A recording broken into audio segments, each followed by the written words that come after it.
Bogoslužení. Sначала через апостольский символ веры мы признаем свою веру. Верую в Тебя, всемогущего Отец, Творец неба и земли, верую в Сына единородного Твоего Господа, нашего Иисуса Христа, зачатого Святым Духом, рожденного Девой Марией, пострадавшего при Понтии Пилате, распятого на кресте, умершего и погребенного, воскресшего на третий день, вознесшегося на небеса, где Он пребывает по правую руку всемогущего Бога, и откуда придет совершить суд над живыми и мертвыми. Верую в Святого Духа, верую в единую святую христианскую церковь, в общение верующих, прощение грехов и воскресение тела и вечную жизнь. Аминь. Садитесь, пожалуйста. Вместе споем 131.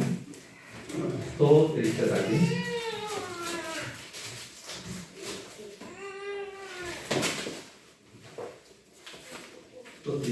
다시. 30. Sladko verит v Isusa, крепкий страх и благодать, словом жизни укрепляться, верит, так сказал Господь. Иисус явил мне милость, Он хранит пути земной. Боже, Боже, дай мне силы, доверять Христу во всем. Сладко верит в Иисуса, верит в мощь Его крови. Только верой прикоснуся, Он всю душу обновил. Иисус явил мне милость, Он хранит пути земной. Боже, Боже, дай мне силы, доверять Христу во всем. Надо верить в Иисуса, чтобы цепи все порвать. От Него потоком льется радость, мир и благодать. Иисус явил мне милость, Он хранит пути земной. Боже, Боже, дай мне силы, доверять Христу во всем. Чудо, что познал Иисуса, Он мой Бог, моя звезда, с Ним живу, Ему молюся, не расстанусь никогда. Иисус явил мне милость, Он хранит пути земной. Боже, Боже, дай мне силы, доверять Христу во всем. Пожалуйста, Александр, молитесь за богослужение. Господь Иисус, благодарю Тебя за этот новый день. Отец, я прошу, благослови сейчас это время, Господь. Благослови всех собравшихся здесь. И Ты знаешь, Господь, мы пришли для того, чтобы прославить Тебя на этом месте и восхвалить Тебя. Слава Тебе, Иисус. Я прошу, благослови сейчас то слово, которое будет исходить от проповедника, Господь. Благослови, чтобы это слово было пропитано Духом Святым, Господь. Благослови, чтобы это слово, оно посеялось в наших душах, Господь, и своевременно дало обильный плод. За все благодарю, прошу и молю во имя Отца и Сына и Святого Духа. Аминь. Сегодняшнее слово Евангелие от Матфея, глава 9, стих с 18 по 31. Я прочитаю. Евангелие от Матфея, глава 9, стих с 18 по 31. Когда он говорил им сие, подошел к нему некоторый начальник и, кланяясь ему, говорил: «Дочь моя теперь умирает, но приди, возложи на нее руку твою, и она будет жива». И встав, Иисус пошел за ним, и ученики его. И вот женщина, 13 лет страдавшая кровотечением, подойдя сзади, прикоснулась к краю одежды его она говорила сама в себе, если только прикоснусь к одежде его, выздоровею. Иисус же, обратившись и увидев ее, сказал: «Дерзай, душевей, вера твоя спасла тебя». Женщина с того часа стала здорова. И когда пришел Иисус в дом начальника и увидел свирельщиков и народ в смятении, сказали: «Выйдите вон, ибо не умирала девица, но спит». И смеялись над ним. Когда же народ выслан, он, войдя, взял ее за руку, и девица встала. И рассеял слух о сем по всей земле той. Когда Иисус шел оттуда, за ним следовали двое слепых и кричали: «Помилуй нас, Иисус, сын Давидов». Когда же он пришел в дом, слепые приступили к нему и говорит им Иисусу: «Веруете ли, что я могу это делать?» Они говорят ему: «Ей, Господи». Тогда он коснулся глаз их и сказал: «По вере вашей да будет вам». И открылись глаза их, и Иисус строго сказал им: «Смотрите, чтобы никто не узнал». Они, выйдя, разгласили о нем по всей земле той. Аминь.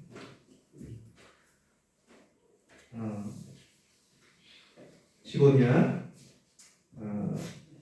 название проповеди «Вера твоя спасла тебя». Вот в сегодняшнем тексте много чудес. Иисус спасает мертвую дочь начальника и исцеляет женщину, пострадавшую от кровотечения. И Он исцеляет глаза двух слепых мужчин и изгоняет демонов из человека, немного бесноватого. Когда мы видим эти чудеса в Библии, легко проявлять интерес только к чудесам. И мы начинаем интересоваться верованиями тех, кто пережил чудеса. Конечно, их веры тоже важны. Но нам нужно больше интересоваться тем, кто такой Иисус, совершающий такие чудеса. Я молюсь, чтобы мы с вами осознали, кто такой Иисус, совершивший чудеса через сегодняшнее слово, и поверили в этого Иисуса. Когда Иисус говорил о посте с учениками Иоанна Крестителя, некоторый начальник подошел к Иисусу, поклонился и сказал: «Дочь моя умирает, но приди, возложи на нее руку твою, и она будет жива». Некоторый начальник, здесь это Яир, начальник синагоги, Марка, глава 5, стих 22. Кто был в то время начальником синагоги? В целом синагоге было 10 управляющих, из которых 3 были начальники синагоги. Начальник синагоги был одним из руководителей синагоги, руководил богослужением и обучал слову и даже судил. Начальником синагоги был еврей до мозга костей, передающий традиции старейшин. А начальники синагоги в то время враждовали, потому что считали Иисуса ересью. Когда такой начальник синагоги подошел к Иисусу, должно быть возник ряд трудностей. Он, должно быть, считал свое общественное положение гордостью и лицом начальника синагоги и осознавал взгляды окружающих, критикующих Иисуса. Однако он преодолел все эти трудности, пришел к Иисусу с верой и поклонился. В данном случае кланяешься не просто означает приветствовать, а в оригинальном слове проскним, что означает поклоняться. Другие начальники синагоги критиковали и осознали Иисуса как ересь, но он поклонился Иисусу. Тогда что заставило этого начальника синагоги прийти к Иисусу через столько трудностей и поклониться Иисусу? Это любовь к дочери и вера в Иисуса. Марка глава 5 стих 23 и 42 мы видим, что 13-летняя дочь начальника синагоги была при смерти. Обычно дочь больше обаятельна, чем сын, и в целом у нее хорошие отношения с отцом. Поэтому папы очень дорожат дочерям. Для начальника синагоги эта дочь была очень милой и драгоценной его радостью и надеждой. Она умирает от болезни по неизвестной причине. В этой безвыходной ситуации до начальника синагоги дошли слухи о том, что Иисус совершает чудеса, и он пришел к выводу, что этот Иисус может исцелить его дочь, и что даже если она умирает, то прикосновение его руки она оживет. Его вера была великой, его вера была верой воскресения, то, что Иисус может оживить мертвых. Со своей страстной любовью к своей драгоценной дочери и верой в Иисуса, начальник синагоги пришел к Иисусу и попросил о том, чтобы Иисус оживил его дочь. Нам также нужна та же вера в воскресение, что была у начальника синагоги. Посмотрите на послание к евреям, глава 10, стих 1.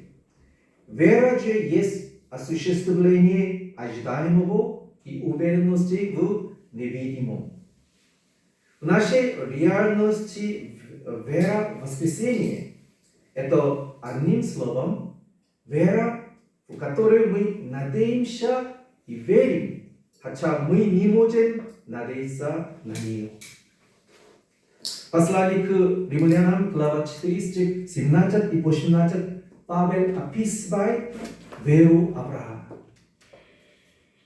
Перед Богом, которому он поверил, животворящим мертвых и называющим несуществующим, как существующим. Он сверх надежды поверил с надеждой. Когда Аврааму было 100 лет, и его жена Саре было 90 лет, Бог обещал, что он даст Аврааму сына. Когда этот Авраам и Сара не были в состоянии иметь детей. Но Авраам твердо верил в это обетование Божье, даже при невероятных обстоятельствах. В то время Бог дал Аврааму сына Исаака согласно его вере. В наши дни, если мы глядим на молодежь в России, они кажутся безнадежными, как мертвая дочь начальника синагоги. Многие страдают от наркотической или алкогольной зависимости. Я посетил одну семью, где сын скончался раньше, чем его мать из-за алкоголизма. И я увидел мать в большом горе по этой причине. Наличие в России множества реабилитационных центров для наркозависимых говорит о том, насколько серьезна проблема наркотиков и алкоголя. помимо этой зависимости, многие люди страдают игровой зависимостью или зависимостью от порнографии. Есть также много людей, которые страдают от ненависти к обществу и другим людям. Недавно в Казани вооруженный молодой человек вошел в школу и открыл огонь по ученикам и учителям в классе. Сообщается, что в этой аварии погибли 8 человек и около 20 человек пострадали. Этот молодой человек сказал, что ненавидит всех в политическом расследовании. Ненависть в его сердце привела к этому ужасному преступлению. С другой стороны, есть люди, которые беспомощно живут в отчаянии, потому что у них нет мечтаний и надежды на будущее. Как мы можем помочь этим людям? Прежде всего, у нас должна быть страстная любовь, как у начальника синагоги. Мы должны любить молодых людей в России, которые кажутся живыми внешне, но мертвыми духовно. С Божьей любовью и верой в то, что Бог исцелит и восстановит их. А для этого мы должны искренне молиться и служить им. Я видел, что когда сестра Инна из нашей церкви со слезами молилась за своего сына, Бог ответил на эту молитву. Покидая реабилитационный центр, ее сын блуждал. Но Бог услышал молитву Инны и помог ее сыну основаться в хорошем месте. Когда Инна молится в ситуации, когда она не может надеяться верой в воскресение, я верю, что Бог обязательно изменит ситуацию и восстановит ее сына. Я молюсь, чтобы мы с вами пошли к Господу с верой в воскресение, чтобы молодые люди в этой земле были духовно живы и восстановлены. Инцидент произошел, когда Иисус шел в дом Яира. Женщина, страдающая от кровотечения, подошла к Иисусу, сзади и коснулась края верхней одежды Иисуса. Кровотечение – это разновидность серьезного женского заболевания с постоянным кровотечением. Если вы посмотрите на стих 20, эта женщина 12 лет страдала кровотечением. В Марка глава 5 стих 26 автор подробно описывает состояние этой женщины. Много потерпела от многих врачей, истощила все, что было у ней, и не получила никакой пользы, но пришла еще в худшее состояние. Женщина обратилась во все знаменитые больницы, чтобы вылечить собственную болезнь. Она купила и приняла все лекарства и прописанные ей. В больнице врачи сделали полное обследование. Женщина продала свой дом и потратила все деньги, которые она скопила на оплату больницы. Таким образом, она растратила все свое состояние, а ее болезнь обострилась. Какой была эта женщина? Даже если болеющий всего год или два, то состояние человека страдает. А здесь целых 13 лет страдания и лечения. В ее сердце было недоверие к доктору, и должно быть страдала от глубокого фатализма, думая, что она никогда не может излечиться. Если вы посмотрите на Левит, глава 15, кровотечение – это источник нечистоты, потекает все вокруг. Ей приходилось плакать каждый день из-за своего одиночества, а также из-за чувства своей вины и стыда. Она жила печальной жизнью, оказавшись от брака. Болезнь лишила эту женщину красоты, всех ее мечтаний и счастья.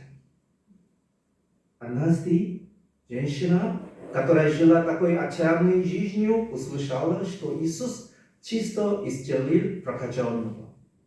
Веста об Иисусе дало ей, этой женщине, надежду на всю ее жизнь. Давайте посмотрим на стих 21. Ибо она говорила сама в себе: если только прикоснусь к одежде его, выздоровею. Она верила, что если она придет к Иисусу и прикоснется к верхней одежде Иисуса, она может исцелиться от болезни. Однако, когда она пыталась подойти к Иисусу, у нее было несколько препятствий. Ей было не просто пройти через большую толпу с ее худощавым телом. У нее был страх, что увидев ее, люди бросят камни. У нее были мысли о том, что если она прикоснется к одежде Иисуса, может быть, Иисус станет нечистым, и у нее был страх нарушить законы. Но она преодолела все эти препятствия своей верой и постепенно приближалась к Иисусу. Наконец, она подошла к спине Иисуса. Женщина прикоснулась к одежде Иисуса своей верой. Вера этой женщины в то, что ее можно исцелить, прикоснувшись к краям одежды, не является суеверной. Ее вера была верой высокого уровня, которая была абсолютно уверена в силе Иисуса. Начальник синагоги считал, что Иисус должен возложить руки на дочку. Но эта женщина считала, что Иисус может исцелить ее, даже если она коснется подола Иисуса. Ее вера – это чистая и удивительная вера. Иисус увидел эту веру у женщины и заговорил. Давайте посмотрим на стих 22. Иисус же, обратившись и увидев, сказал: «Дерзай, Шери, вера твоя спасла тебя». Женщина с того часа стала здорова. Помимо женщины, за Иисусом следовали многие люди. Некоторые из них коснулись одежды Иисуса и держали Иисуса за руку. Однако в них не произошло никакого действия силы. Сила Иисуса пришла только к женщине, которая верой прикоснулась к одежде Иисуса. Чему мы можем научиться отсюда? Иисус проявил свою божественность и совершил различные чудеса, чтобы доказать, что Он был Мессией, о котором пророчествовал в этом завете. Но на что мы должны обратить внимание?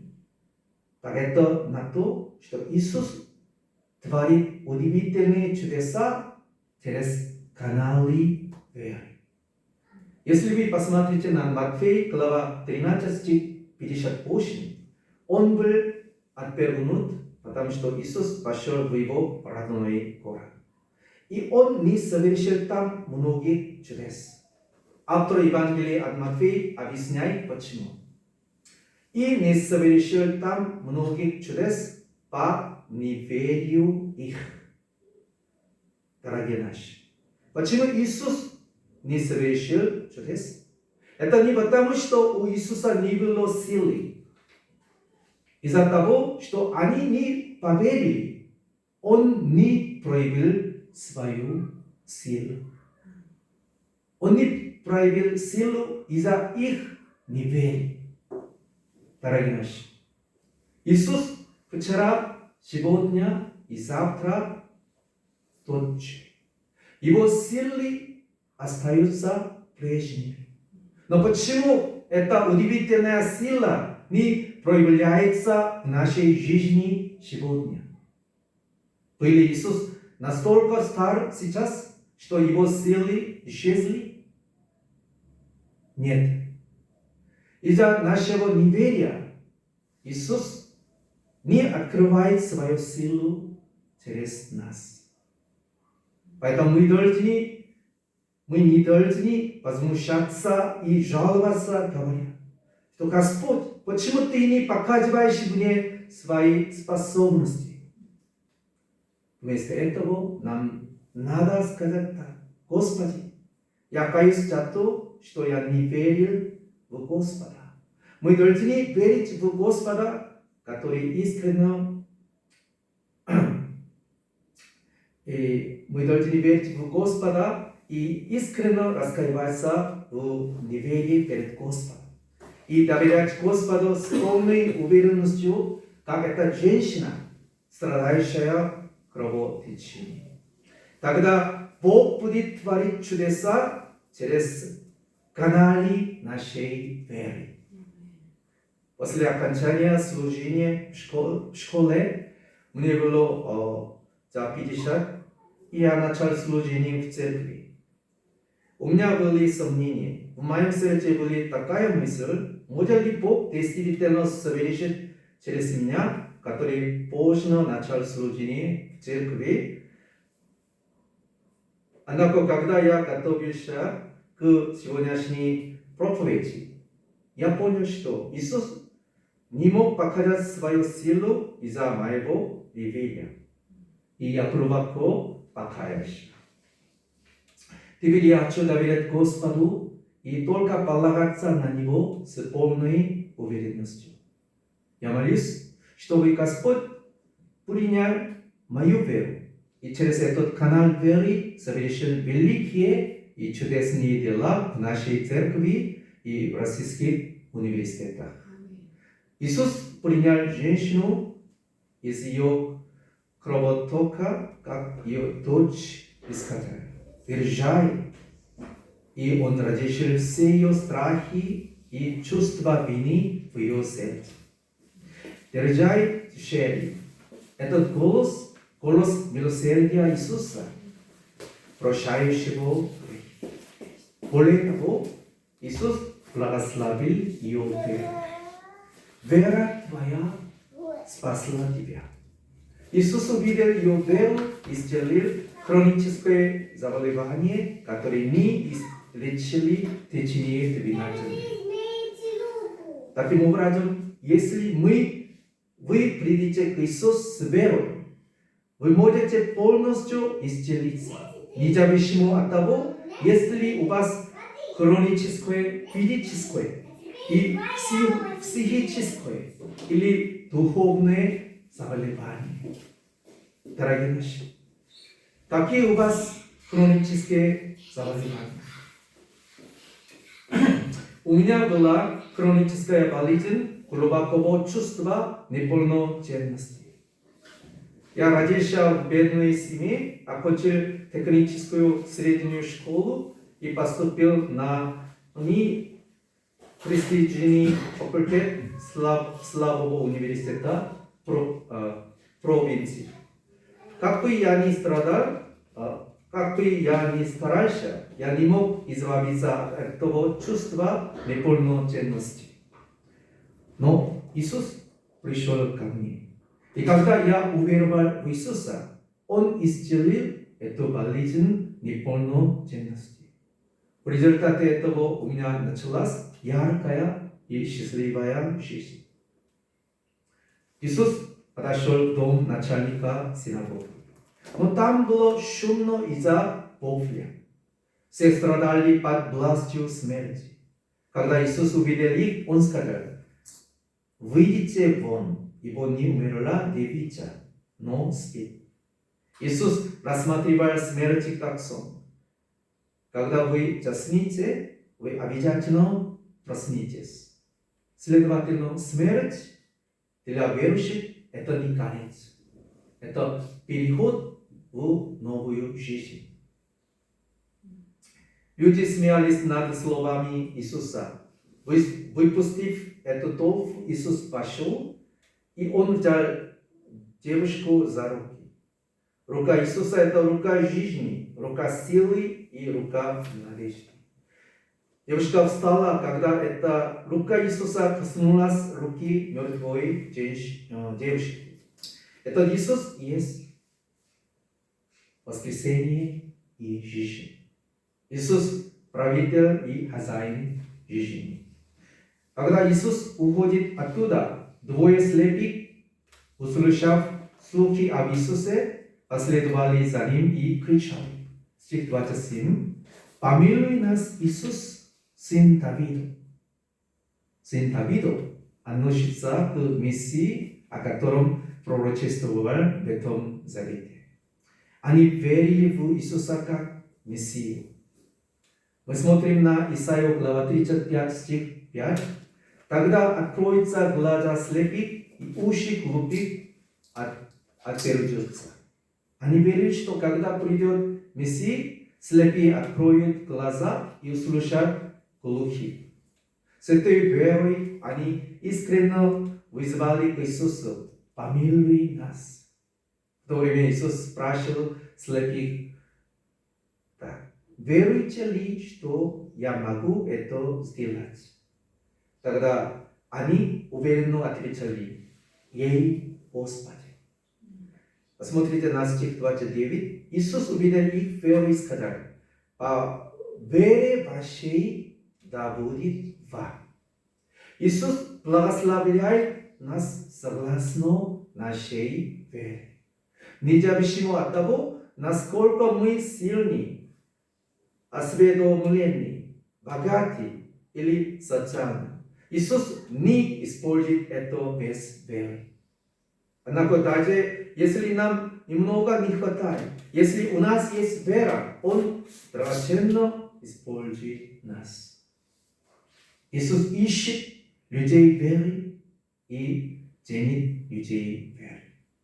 В Псалме глава 80, стих 11, Бог сказал: «Открой уста твои и наполню их».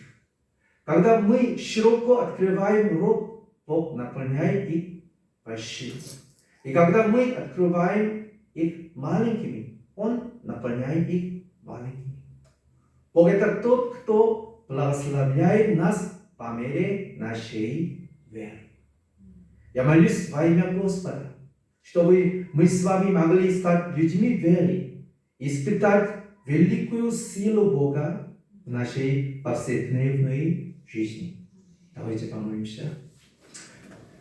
Наш Небесный Отец, благодарю Тебя за то, что Ты помог нам понять, как Ты работаешь. Ты совершаешь удивительную дело. Ты совершаешь чудеса через наш канал веры. Господи, Ты ищешь людей веры. Ты используешь людей веры. Помоги нам иметь веру, как эта женщина, которая страдала 12 лет кровотечения. Благослови нас. Я молюсь в имени Иисуса Христа. Аминь. Давайте споем глава песню 59 и принесем денежные пожертвования.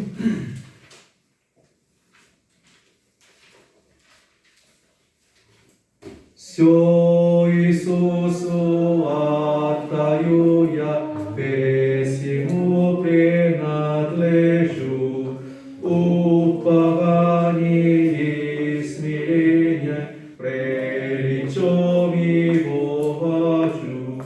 Все я отдаю, все я отдаю, все Тебе мой Искупитель, все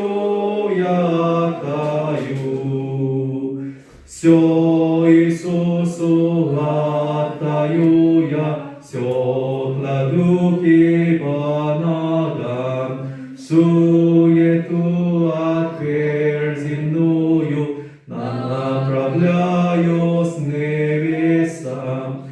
Все я отдаю, все я отдаю, все тебе мой Искупитель, все я отдаю, все Иисусу отдаю я, Божий храм во мне создай, благодатью и любовью ум и сердце наполняй. Все я отдаю, все я отдаю, все тебе мой Искупитель, все я отдаю. Помолимся вместе. Небесный Отец, благодарю Тебя за то, что Ты научил нас вере женщине, которая страдала 13 лет кровотечения. Господи, помоги нам полностью полагаться на Тебя. Господи, помоги нам преодолеть все сомнения.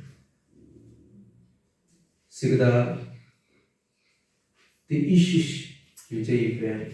Господи, помоги нам стать людьми веры. Господи, сейчас от благодарности мы принесли денежные пожертвования. Господи, благослови. Используй это для того, чтобы помочь бедным людям в этом обществе и воспитывать Твоих учеников, и поставить церковь, и послать миссионеров в разные страны. Господь, благослови тех, кто принесли денежные пожертвования. Помоги им каждый день испытывать Твою милость и благодать. Будь с нами, я молюсь именем Иисуса Христа. Аминь. Сегодня в нашу церковь очень важные гости пришли. Пресвитеру и миссионеру Чосангу и Боспрога пришли. Давайте приветствуем. Он был первым директором в международной школе, в которой я тоже был директором. И сейчас он служит в Пхёнgyang университете в Северной Корее. Мы молимся за Северную Корею. Важные миссионеры пришли. Нам нужно еще усердно надо молиться за Северную Корею.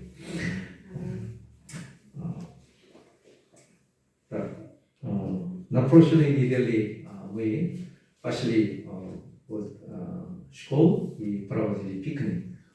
Как радостно проводили время. В следующий раз, если будет хорошая погода, тогда мы природу, точно еще попросим, но когда хорошая погода, мы природу поедем еще раз.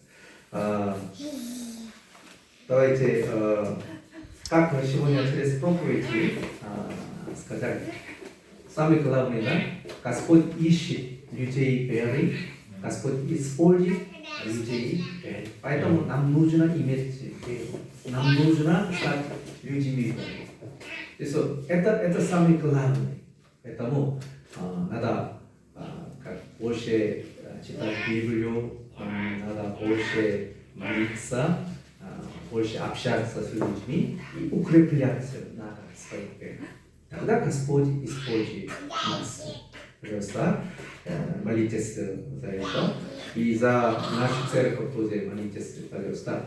Я знаю, что до конца мая это проблема с помещением будет как решено, но нам нужно еще молиться, да, чтобы Господь разрешил, да, эту проблему с помещением.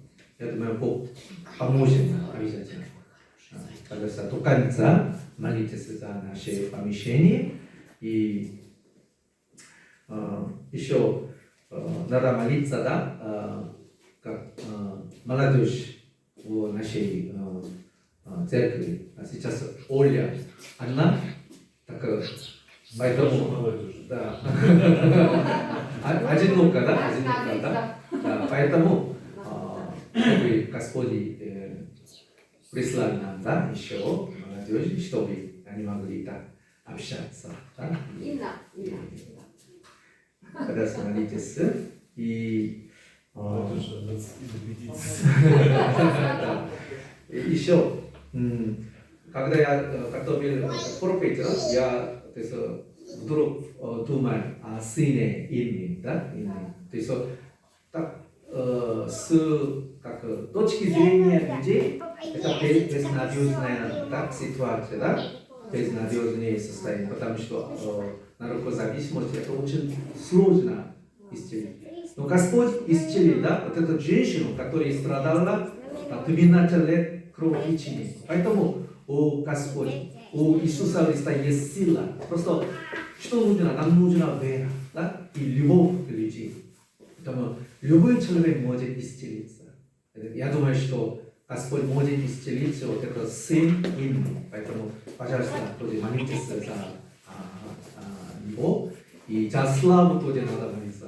Да? В прошлый раз в школе да, мы так обсуждали, да? Он очень умный человек, но я думаю, только Бог и Святый Дух будет изменить его, да?